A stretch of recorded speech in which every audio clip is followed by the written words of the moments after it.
David had spent most of his adult life searching for a love that felt like it was written in the stars. Every relationship he had tried ended quietly, like a candle flickering out in a draught. It wasn't that he didn't love. He did deeply, but somehow every connection felt incomplete, as if he and the other person were reading different books in the same language. His friends often told him to give up, to accept that life didn't guarantee fairy tales or soulmates, but he couldn't. There was a quiet hope tucked deep in his chest, a hope that refused to die no matter how many times it was bruised.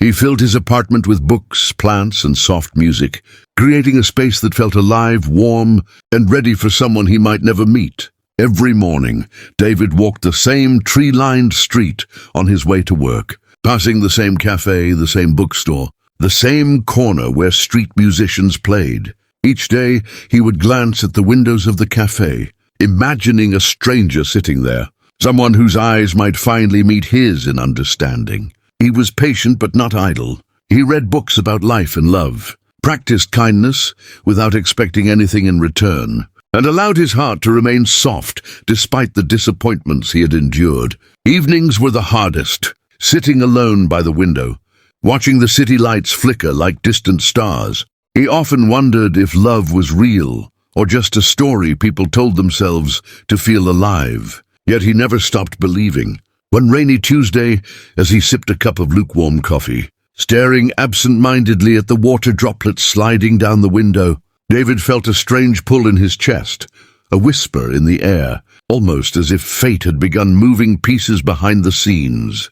He didn't know it yet, but his life was about to change in ways he could never imagine. The universe was preparing to challenge everything he thought he wanted, everything he thought he needed, and teach him that love could arrive in forms he had never considered. That night, as rain tapped lightly against his window, David whispered into the quiet room, "I'm ready. It was an ordinary Thursday when David's life shifted in a way he couldn't have predicted.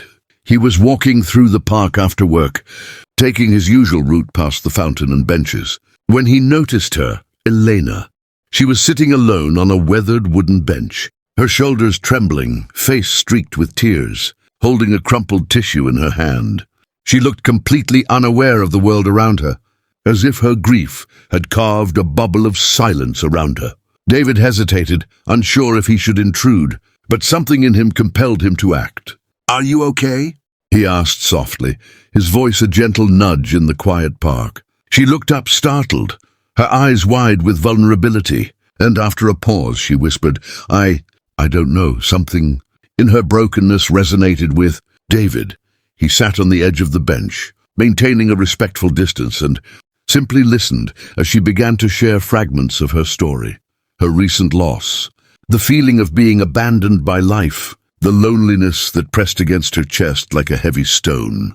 There was a fragility to her words, but also a flicker of resilience that made David's heart ache in an unexpected way. Hours passed unnoticed as they exchanged stories, tears, and tentative laughter. David realized that this wasn't just a chance encounter. It was a moment orchestrated by something far greater than coincidence. By the time he left, he carried with him an empty notebook in his hands. Yet his heart felt unusually full, stirred by a sense of purpose he hadn't felt before. That night, David sat at his desk, replaying their conversation, marveling at how life sometimes didn't give you the person you thought you wanted. It gave you the person who needed you most. And perhaps, he thought, that was the truest form of love, showing up when someone else's world was crumbling and lending them the strength to stand again. Days turned into weeks, and David found himself thinking about Elena constantly. He began volunteering at the shelter she frequented, helping organize donations, mentoring youth, and slowly becoming a steady presence in her life. Their bond grew quietly, stitched together with small acts of kindness, shared laughter, and late-night conversations that carried the weight of unspoken truths. David learned more about her past, a woman who had lost her parents and a sibling in a tragic accident, someone who had been abandoned by the world when she needed it most. Yet despite the pain that had once isolated her, Elena carried a spark of determination, a quiet resilience that made David admire her strength. He began to understand that love wasn't always about passion or fireworks. Sometimes it was about presence, patience, and the ability to meet someone where they were emotionally. They spent hours walking through quiet streets, discovering hidden cafes, sharing meals, and teasing each other over trivial disagreements. David noticed that he laughed more in her presence than he had in years, that his chest no longer felt heavy with longing. And for Elena, David became a lifeline, someone who could see her grief without flinching, someone who could hold the space for her pain without judgment. In these simple shared moments, a love began to bloom, delicate, tentative, but powerful. It wasn't the love David had been waiting for in his dreams. It was richer, more real, a love that healed as much as it embraced. As the weeks passed, he realized that he had been given a chance to be part of someone else's journey of healing, and in doing so, he was finally finding his own heart mending in ways he hadn't known were possible. Just when David felt their connection could withstand anything, reality intervened. Elena received a life-changing job offer in another city, one that promised stability, independence, and a chance to rebuild her future. David's heart sank at the thought of losing her, but he knew he could not ask her to stay. He struggled with conflicting emotions, desire, fear, and the realization that love sometimes meant letting go. One evening, he went to the park where they first met, rain falling softly around him, and confronted his feelings. "I don't want to hold you back," he said, voice heavy with vulnerability. Elena reached for his hand, gripping it tightly. "I have to do this for myself, but I'll never forget what you've given me," she whispered.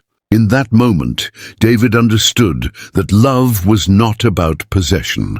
It was about courage, patience, and humility, the willingness to support someone's growth even when it meant facing temporary loss.